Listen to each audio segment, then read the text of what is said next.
Bora que está acelerado hoje. João 19. Verso de número 38 em diante. Uma mensagem altamente profética. Altamente profética. Deus soprou ao meu coração como quem sopra uma brasa e encandeceu essa palavra. E essa palavra é muito profética, muito profética. Verso 38 em diante, diz assim o texto sagrado. Depois disto, José de Arimateia, que era discípulo de Jesus, mas em oculto por temer os judeus, pediu a Pilatos que lhe fosse permitido tirar o corpo de Jesus do madeiro. E com a permissão de Pilatos, ele foi e tirou o corpo de Jesus. Foi também Nicodemos, aquele que anteriormente se dirigia de noite a Jesus, levando quase 100 libras de uma mistura de mirra e aloés. Tomaram o corpo de Jesus e o envolveram em lençóis de linho com as especiarias, como os judeus costumam fazer na preparação para o sepultamento. E no lugar em que Jesus foi crucificado, havia um jardim, e no jardim um sepulcro novo, o qual ainda ninguém havia sido posto, porque o sepulcro ficava perto, e por causa da preparação dos judeus, puseram então ali o corpo de Jesus. Somente até aqui você diga amém. Amém. Glória a Deus. Glória a Deus. Glória a Deus. Diga comigo assim, alinhamento. Alinhamento. Essa é uma das palavras de ordem que o Senhor colocou em meu coração, à medida que saltava diante dos meus olhos a revelação profética dessa tarde, início de noite. Alinhamento. É impressionante como, apesar de João transcrever aqui no texto, que José de Arimateia era discípulo do Senhor. A gente sabe que essa escrita é de João, e João ele poderia, passivo de circunstâncias relacionais, sentimentais, coisas de gente humana, de carne e osso, né? Como eu e você, eximir, por exemplo, né, essa informação do texto, tirar essa informação do texto, a fim de não reconhecer o discipulado de José de Arimateia, uma vez que não havia nele uma predisposição de coragem o suficiente para, em público, manifestar a confissão da sua fé de que Jesus era o Filho do Deus vivo. Porém, né, todavia, e eu acredito que isso não se revelou em nenhum outro momento ao longo do texto na narrativa de João, mas se revela no capítulo 19, porque o último feito de José de Arimateia, ele se manifestou tão grandiosamente em benefício do corpo de Cristo, que não permitiu a João ou a qualquer outra pessoa, se estivesse no seu lugar, ocultar tal informação.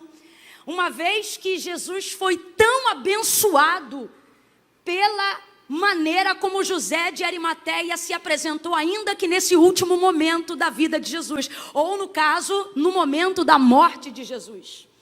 Se a gente for pessimista, e se os nossos pensamentos e a nossa leitura dos fatos, completa para mim para eu ter certeza que você está me ouvindo, a nossa leitura dos fatos, ou seja, não é aquilo que eu penso, não é aquilo que eu acho, é aquilo que é, né?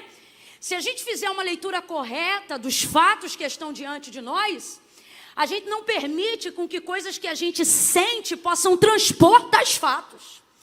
Você já percebeu como é que os nossos defeitos têm uma lente de aumento na mão dos inimigos?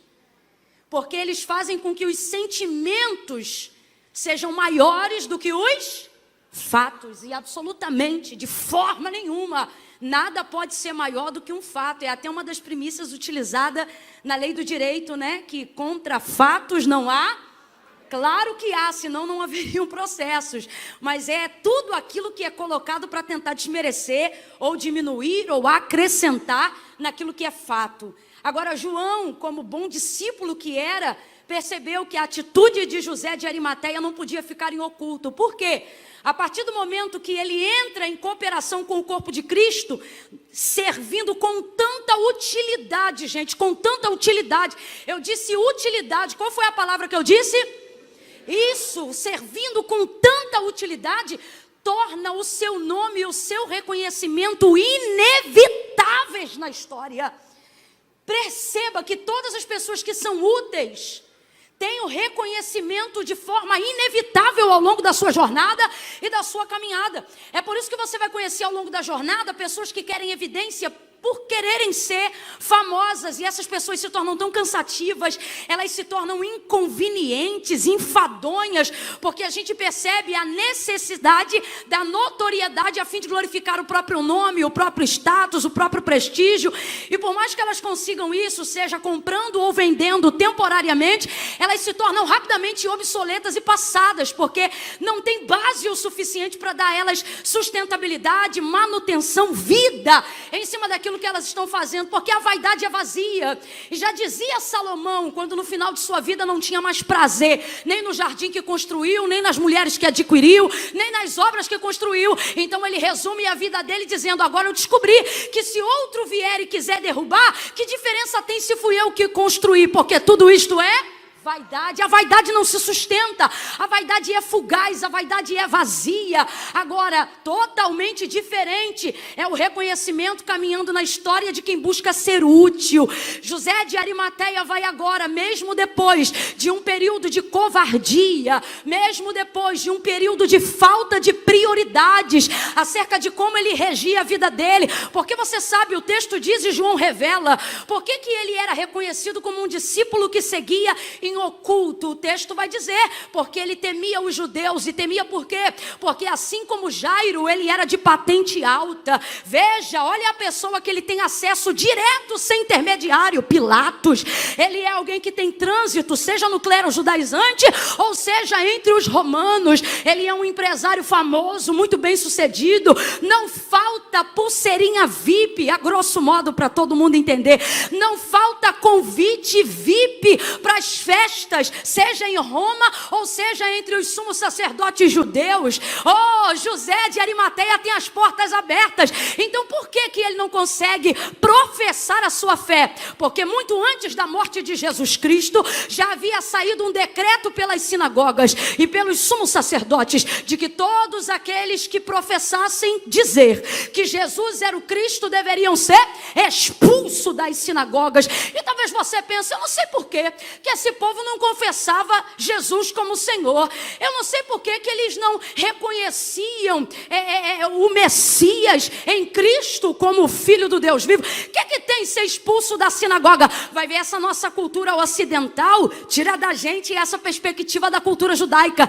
A gente fica achando que é só trocar de denominação, né? Que é só trocar de igreja, mas não é não. Se eu pudesse trazer um exemplo dentro da nossa cultura, na época ainda da década de 70 e 60, seria como ser excomungado do catolicismo. Então não era somente você trocar de uma sinagoga para outra, não era você sair do centro de Jerusalém e ir para outro lugar, era simplesmente você ser extirpado da sociedade, porque o judeu, ele não se converte, a sua religião, entre aspas, se a gente pudesse determinar assim para entender, ela é étnica. O judeu, ele não vira judeu, ele nasce judeu. Tem gente até que usa o termo e diz assim: ah, nós somos porque eles não foram. Não, nós somos por causa deles, porque sem eles não seríamos. Então na verdade não é para segregar, é para unir. Esta é a paternidade de Deus em Cristo. Então ser expulso da sinagoga naqueles dias não era só não ir à igreja, abre aspas e fecha aspas, era perder os negócios, era perder as festas, era perder vida social, era perder eventos, era empobrecer, era ir para a mercearia e não conseguir comprar, era ir para a região portuária e não ter crédito para levar, era ter dinheiro para comprar um carro e o cara não te vender. Você era extirpado do centro social. Então perceba, a gente olha de longe e só diz que é covarde, só que na verdade ele ainda não conseguiu viver uma experiência que possa fazê-lo entender que não há absolutamente nada que se compara com a profissão de fé em Jesus Cristo. E aí o que acontece? Vai acontecer aquilo que acontece com todas as pessoas que já creem, mas ainda não confessaram.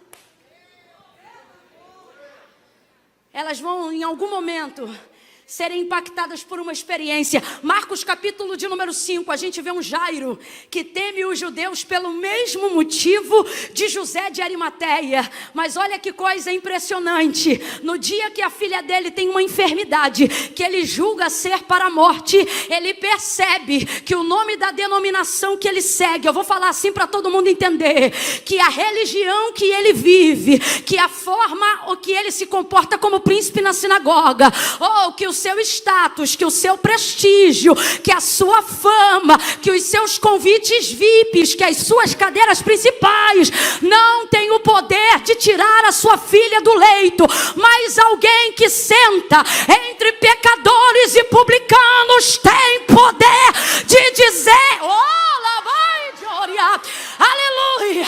Ele vai ouvir histórias como a que a mulher do fluxo de sangue ouviu. Que histórias que Jesus levanta, histórias que o nome dele promove, histórias que o nome dele abastece. É gente que não tinha comida e passa a ter provisão. É gente que estava com a porta de emprego fechada e passa a ser empresário e dono do próprio empreendimento. É gente que estava doente e agora tem saúde. É gente que estava morto e agora que se levanta. É paralítico que não caminhava há 38 anos e agora está carregando a própria cama. É leproso que é limpo, é cego que vê, é coxo que anda e ele se lembra.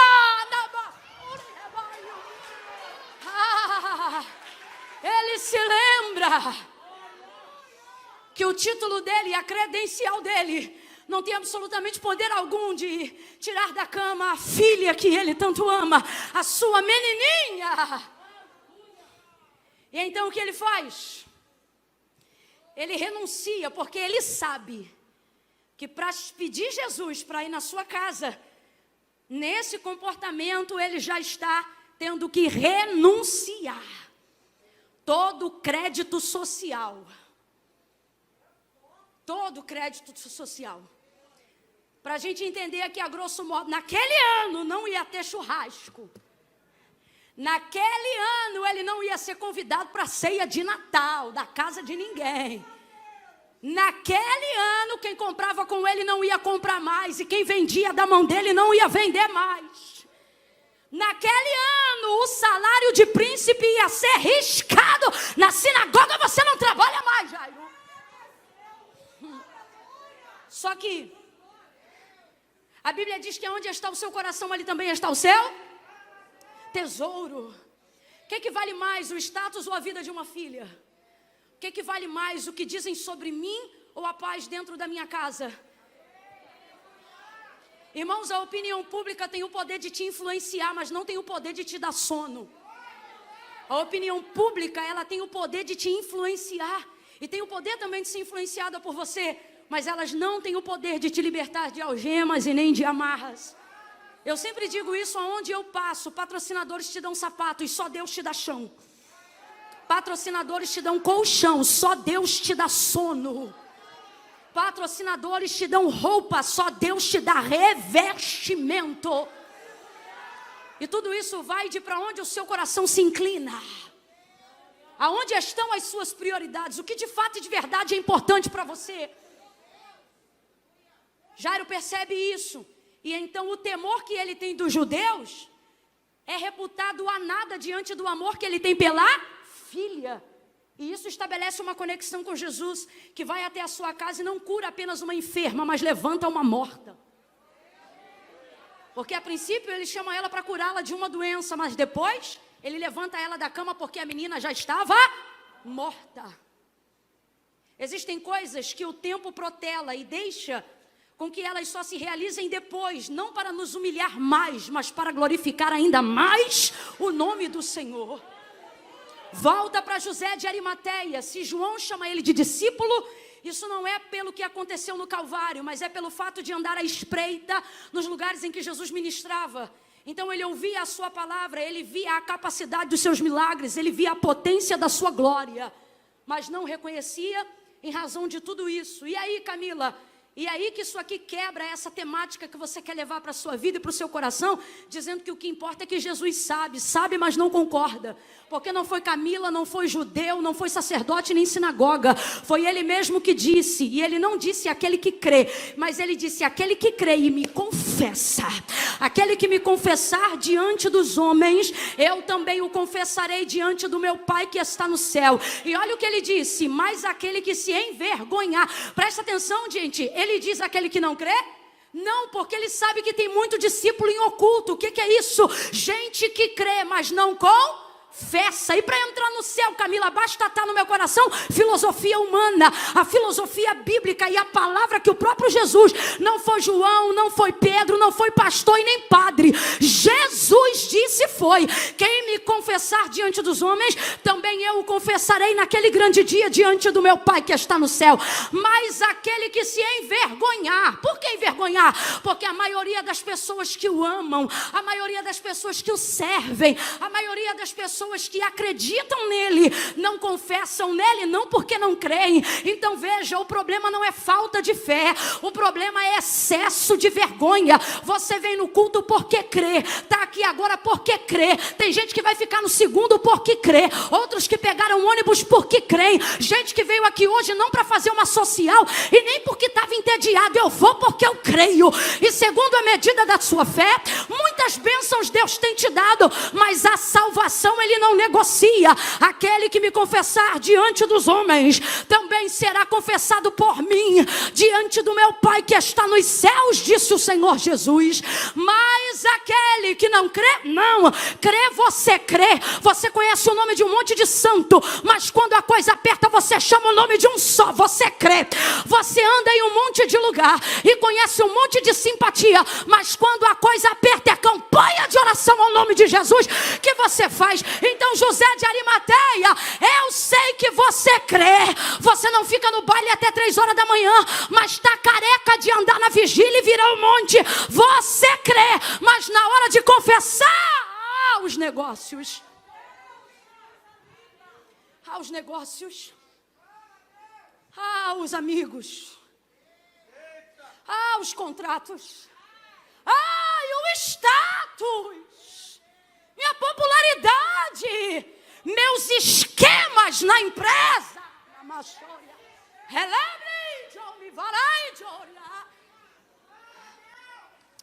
Chora como ninguém, anda como ninguém, investe como ninguém.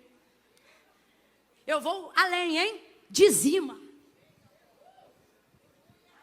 oferta, não por tristeza nem com necessidade, mas entrega com alegria. Mas na hora de confessar, não, Deus sabe, importa o que eu tenho no meu. Aquele que me confessar diante dos homens, eu o confessarei diante do meu Pai que está no céu. Mas aquele que não crê, não, o seu problema nunca foi fé. Ele diz: mas aquele que se envergonhar, também ficará envergonhado diante do meu Pai que está no céu. Jesus está dizendo aqui, quem é que era para ter vergonha de quem? Eu vou, limpo e puro, santo como sempre fui, olhar para você, imundo, pecador, vacilão, 7-1, e vou dizer: Pai, tô parafraseando para a gente entender a grosso modo, tá, gente? Pai, não fulmina ele na tua ira não, mas olha para o meu sangue. Mas quem é esse aí, meu filho? Esse é meu irmão. Esse é o teu filho. Esse é aquele que eu liguei a paternidade do Senhor em mim. Assim como eu e o Senhor somos um, eu e o Senhor e Ele também somos. Aí olha isso. Sabe o que é isso aqui, gente? Eu quero falar bem a grosso modo, que é para todo mundo entender. Isso aqui é você ser todo certinho, ser um santo, ser um homem de Deus, uma mulher de Deus abençoado, e tá com um vacilão do teu lado. E quando ele sai de perto de você por alguns instantes, porque ser visto com quem tem filme queimado, queima também o filme, né? Só que Jesus é aquele que não deixa o filme queimar. Porque você sabe, a mulher do fluxo de sangue tinha medo de tocar nele e ficar o quê? Ele ficar o quê? Sujo. Ela pensava: se eu sou imunda, se eu tocar nele e ele ver que eu toquei, ele vai ficar? Porque segundo a lei mosaica, a hemorragia que ela tinha, a enfermidade que ela tinha, colocava sobre ela tal sentença: tudo que toca nela fica imundo, e tudo que ela toca imundo fica também. Então por isso que ela toca na orla das vestes de Jesus. Qual é o pensamento dela? Ninguém vai ver, ele não vai ver, então ninguém vai saber, só eu vou saber. Mas Jesus, ó, alguém me tocou. E por que o medo e o constrangimento dela? Porque ela pensava, se eu tocar nele, ele vai ficar sujo. Mas ele ficou sujo? Ela, em contrapartida, ficou como? Quem toca nele não suja ele, mas fica limpo por ele. É a mesma coisa nessa temática. Lembra quando ele chega a João 4 e pede de beber água para uma mulher que era samaritana? Samaritanos eram tidos pelos judeus como o quê? Cachorros, cães. Responda para mim rapidamente, você bebe na tigela do teu cachorro? Bebe, gente. Se está bebendo, para com isso. A gente não bebe na tigela do nosso cachorro. Para um judeu, era a mesma coisa partilhar um vaso com um samaritano. Mas quando Jesus vê ela chegando com um vaso no poço de Jacó e diz, mulher, dá-me de beber. Ele estava contando que beberia água no cântaro de quem? Da cachorra. Só para você entender. Não que ela seja, não que Jesus a considerasse assim, mas segundo a perspectiva dos judeus, era como se fosse a mesma coisa. Mas Jesus está dizendo, quero água, vou beber. Mas ela está tão desesperada. Por quê? Porque às vezes a gente permite as pessoas nos rotularem pelas formas como elas nos veem, não como nós somos. Então ela diz, mas Senhor, ou seja, já está quebrantada, já quer dar água, mas está desesperada porque ele não tem cântaro. Como sendo tu judeu, pede de beber a mim. Senhor, o poço é fundo. Sabe o que ele está dizendo? Mesmo que eu pegue água para o Senhor, como é que o Senhor vai beber? Ela não cogita, Léo, a possibilidade dele beber através do cântaro. Através do cântaro dela. Ela não imagina isso. Às vezes Deus ecoa a voz dele pela igreja, como ele está fazendo nessa noite através da sua santa palavra. E ele está dizendo, eu vou te usar nesta última hora, de forma que eu não usei muitos no início da primeira. Eu vou te usar. E você diz, Deus, eu até queria contribuir, mas como? Porque você nem cogita que ele vai usar o teu cântaro. Ele não bebeu água ali porque o foco não era esse. Mas se precisasse, ele tinha bebido. E aí eu te pergunto, quando ele bebesse no cântaro da adúltera, era ele que ficava adúltero? Não, era a adúltera que seria ali. Naquele grande dia é a mesma coisa. Ele está dizendo, se você me confessar diante dos homens, eu também te confessarei diante do meu Pai que está no céu. Agora a pergunta que não quer calar, e eu preciso pelo Espírito liberar hoje aqui. Olhe para a posição de Jesus, olhe para a sua posição e veja quem deveria estar com vergonha de quem. Mas vou ser honesta, sei que muitos aqui se comportam na posição de José de Arimateia. E você que já quase saiu e voltou na live aqui da igreja, no culto online da igreja algumas vezes, e não consegue sair, mas volta, é porque o Senhor não quer que você saia. Para de agonia e ansiedade, sai dele, fica até o final. Volta para cá. Que aqui é assim, irmão, agora que abriu o online, abriu os canais proféticos também.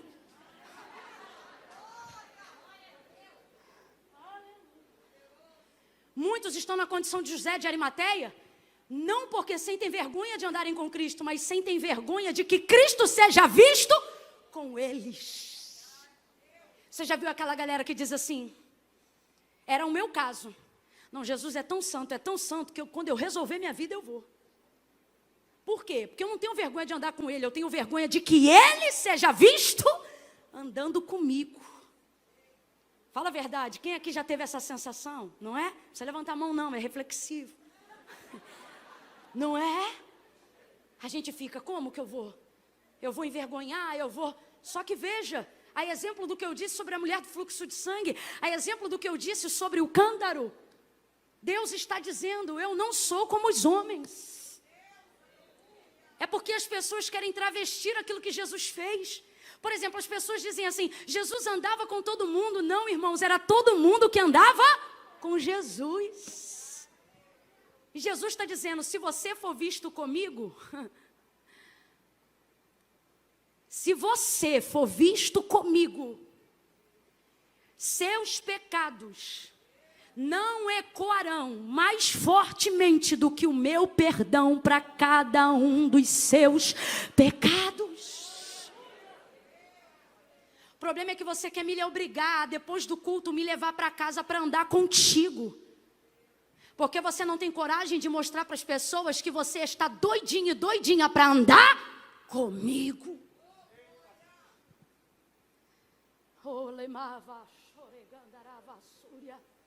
José de Arimateia vai chegar depois, mas vai chegar. Olha para alguém aí agora e diga, tem gente... Tá fraco, gente, vamos embora para a gente encerrar junto. Diga, tem gente que chega depois. Diga, mas o importante é que chega. Oh, glória! Recebe essa palavra para os teus parentes que ainda não confessaram. Recebe essa palavra para a tua casa. Se ainda tem gente que precisa ser alcançada lá. Tem gente que chega depois, mas Deus me trouxe hoje aqui para te dizer, o importante é que chega. Vai chegar. O texto diz, depois disto, depois do quê? Para quem já é discípulo, esse tipo de palavra dá uma indignação. Porque a gente diz, vai chegar depois de quê? Depois que a gente já ceou? Depois que a gente já batizou? Depois que a gente já peregrinou? Jerusalém, Judeia, Samaria, vai chegar depois para quê? Quantas obras estão ficando empobrecidas, mesmo carregando o nome de Jesus sobre a sua motivação, por um único motivo, qual? Eles não toleram quem chega depois. Não tem misericórdia com quem chega depois. Não vem graça com quem chega depois. Porque na verdade eles não conseguiram compreender a ideia que quanto mais chegar, melhor. Quando disseram para Jesus, e foi o próprio João, que chegou certa feita, muito antes desse dia, e disse assim, Senhor, nós vimos algumas pessoas repreendendo demônios no teu nome. E o pior, os demônios se sujeitaram a elas. Aí Jesus disse, João, meu filho, quem não espalha com a gente, ajunta. Ele está dizendo, meu filho, esquenta a cabeça com isso não. E que a sua alegria não esteja nisso, e nem por saber a quem os demônios se sujeitam, mas esteja alegre porque o vosso nome está escrito no livro da vida. O texto diz que José de Arimateia chegou depois. Completa aí, meu povo, José de Arimateia chegou? Mas chegou, gente. Camila, por quê? Que a gente precisa ser tolerante, amável, misericordioso com quem chega depois. E eu vou lhe dizer, a exemplo de João, que ficou até o fim da crucificação, foi testemunha fiel, e ele disse, eu criei que este testemunho é verdadeiro, porque vi a escritura se cumprir diante dos meus olhos, e vos escrevo, para que vocês saibam que o meu testemunho é verdadeiro, e o das escrituras também. Porque ele vê se cumprindo Isaías diante dele. Agora ouça isso, olha o que João vai deixar muito claro. Que ele ficou até o final. Ficou até o final. Só que no fim de tudo, João, Maria Madalena, Maria sua mãe, eles são só dor. Porque eles estão até o fim. Agora preste atenção. Eles estiveram desde o começo e agora estão até o fim. Preste atenção, eu quero que você grave isso. Eles estiveram desde o começo e agora prevaleceram até o... Pedro deu uma escorregada, outros saíram correndo, mas João e essas mulheres ficaram até o... E começaram lá no início. Começaram lá no início e ficaram até o fim. E José de Arimateia só chegou o texto diz. Chegou depois. Agora veja, ficaram até o fim, mas não podiam fazer o que só José de Arimateia tinha poder para fazer. Se você ficar perturbado por ver gente que chegou depois, tendo notoriedade que você que está desde antes ainda não teve, quem sofre é o corpo de Cristo. Quantas pessoas estão tão preocupadas com o status do próprio nome, que não estão percebendo que dado o momento da igreja, não importa quem estava desde antes, e também agora não importa quem vem depois, porque é tempo de alinhamento, aonde quem estava desde o início e quem vinha depois, vai partilhar a mesma cena, vai viver o mesmo momento, com uma única diferença, pastores, qual? Tem gente aí, e é por isso que eu diz que a mensagem é profética. Então quem tem ouvidos ouça o que o Espírito diz à igreja. Por que a mensagem é profética, Camila? Porque tem gente que Jesus vai deixar claro por que eles chegaram depois. Porque antes eles não seriam tão úteis quanto eles são agora. Ele vai chegar depois, mas vai fazer o que Pedro não podia fazer, vai fazer o que João não podia fazer, vai fazer o que Maria Madalena não podia fazer. Então, igreja, corpo de Cristo, é bem verdade que teve gente que chegou antes, e eles serão valorizados por tanta lealdade e fidelidade. Você não conhece um evangelho escrito por José de Arimateia, conhece? Não, o que você conhece é o evangelho escrito por um homem chamado João. Existem lugares para quem está desde o início, mas isso não significa que não haverá aberturas na história para quem chegou depois. Tem gente que está em casa aí agora e está dizendo: eu vou chegar agora? Para que eu vou me comportar agora? Para que depois de tantos anos eu vou entregar minha vida para Cristo? Para que eu vou confessar Jesus agora? Pois Deus me trouxe hoje aqui para te dizer: tem um lugar na minha história, e esse lugar só pode ser preenchido por você, José. Se José de Arimateia está desde o início, Camila, você está dizendo que era desejo de Deus que ele chegasse no final? Não, eu não posso dizer isso, porque a Bíblia não diz isso. Mas posso lhe garantir que Deus não perde viagem para quem ainda está em percurso. Se a história não acabou, ainda tem jeito, ainda tem chance, ainda tem vaga, ainda tem abertura, ainda tem um nome com quem ele conta. O texto diz: depois disso, chegou José de Arimateia. Chegou o quê? Para sentar? Não. Chegou para quê? Para chorar? Também não. O texto diz que ele já chega autorizado. Completa aí, meu povo. Ele chega como? Ele chega como? Porque ele tem um acesso que nenhum dos discípulos tem. Porque quanto mais acesso se tinha de Jesus antes desse momento, menos acesso se tinha com os homens que estavam em posição como de Pilatos. A Bíblia diz que a vitória, segundo a perspectiva de um homem muito sábio chamado Salomão, não é dos fortes. A corrida também não é dos valentes. Ele diz que tudo e todos estão suscetíveis a uma mesma coisa. O quê? O tempo e a ocasião. E o que ele diz sobre isso? Que há um propósito. Há um propósito. Eu vou falar de novo porque não é só uma palavra, irmãos. Há uma unção de Deus muito forte aqui, abrindo entendimentos. Há julgos antigos sendo despedaçados pelo poder de uma unção que é derramada pelo poder da palavra para abrir entendimentos. Oh, há um propósito debaixo do céu para cada uma das pessoas que você conhece. José de Arimateia chega depois, mas chega com um acesso, chega com uma autorização que nenhum dos outros jamais teria. Então ele não chega para chorar, ele não chega para sentir, ele chega para resolver. Oh, gente, vamos ser humildes para admitir que não é porque a gente está antes que não presta mais quem chega depois. Tem gente que vai chegar depois, mas vai poder fazer coisa que a gente nunca antes conseguiu. E isso não diminui a nós, nem enaltece a eles. Só significa que no reino de Deus, cada um tem o seu tempo e a sua ocasião. José de Arimateia chega com autorização de Pilatos, concedida pessoalmente. O corpo é seu. E ali está a sua confissão pública de fé. Porque só podia fazer isso quem era parente e provava a inocência depois da morte. Isso não aconteceu, porque Jesus já era inocente muito antes de ser entregue à cruz. Então a questão não era essa. Mas para conseguir tal feito, se assim ainda fosse, precisava ser parente de sangue. Vamos lá, precisava ser parente de... E José de Arimateia é parente de sangue de Jesus? Depende. Por que depende, Camila? Porque o texto é claro e diz que esse sangue foi vertido por amor de todos e que nós fomos comprados a preço de... Você acredita que corre o sangue de Jesus aí na sua cabeça, na sua vida? Você acredita que tem DNA de Cristo aí em você? Isso é profético, mas o que eu quero dizer aqui é que José de Arimateia não era parente sanguíneo de Jesus Cristo, nem mesmo parentes distantes de Jesus Cristo. Não há relato que aponte para isso.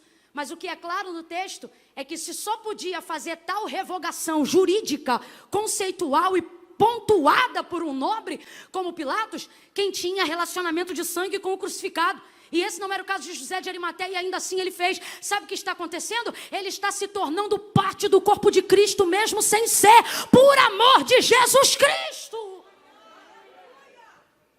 Tirou o corpo dali, com autorização. Palavra profética, quem crê, receba. Não levanta uma mão só não, porque é coisa grande que eu vou profetizar agora.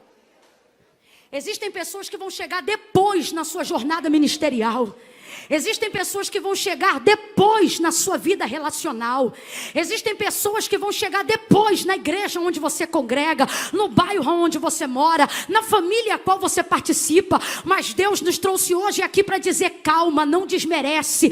Tem gente que vai chegar para somar com o corpo de Cristo, vai chegar para fazer o que a gente não podia fazer, vai chegar para acessar o que a gente não tinha acesso. E no final, se o corpo é glorificado, se o corpo é abençoado, os membros também são abençoados. Então levante a sua mão e diga: eu recebo. Diga: eu recebo. Recebo. Oh meu Deus. Pode tocar um pouquinho mais alto, eu estou encerrando. Chegou depois, mas acessou o que ninguém podia acessar. Chegou depois, mas fez o que mesmo todos o amando muito não podiam fazer por ele. Isso não é uma disputa sobre quem chega mais alto. Isso não é uma disputa sobre quem chega primeiro. Isso não é uma disputa sobre quem canta mais tempo, quem prega mais tempo, quem pastoreia mais tempo, quem é crente há mais tempo, quem tem carteirinha de membro há mais tempo. Isso não é uma disputa de quem está há mais tempo. Isto é a compreensão de que no reino de Deus cada um tem seu lugar. Isto deve preservar em nós a expectativa de que Deus está separando nesta última hora José de Arimateia, que podem ter sido covardes no começo, podem ter sido medrosos no começo, podem não ter sabido como fazer a sua lista de prioridades no começo, mas assim diz o Senhor: eles vão chegar depois, mas vão chegar em tempo de verem a ressurreição, em tempo de viverem o novo de Deus, em tempo de cooperarem com a obra de Cristo. Você vai ver gente da tua casa de cabelo branco sendo obreiro na casa de Deus. Você vai ver jovem ainda servindo ao Senhor. Você vai ver gente com medo outrora, com vergonha outrora, carregando a Bíblia debaixo do braço, domingo 1h para fazer evangelismo. Deus está dizendo: vai chegar depois, mas vai chegar em tempo.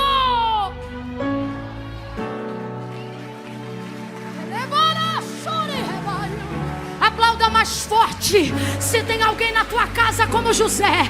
Aplauda mais forte se tem alguém na tua vida como José. Aplauda por ele, glorifique por ele, chame o nome dele no Calvário. Oh Deus, traz o José.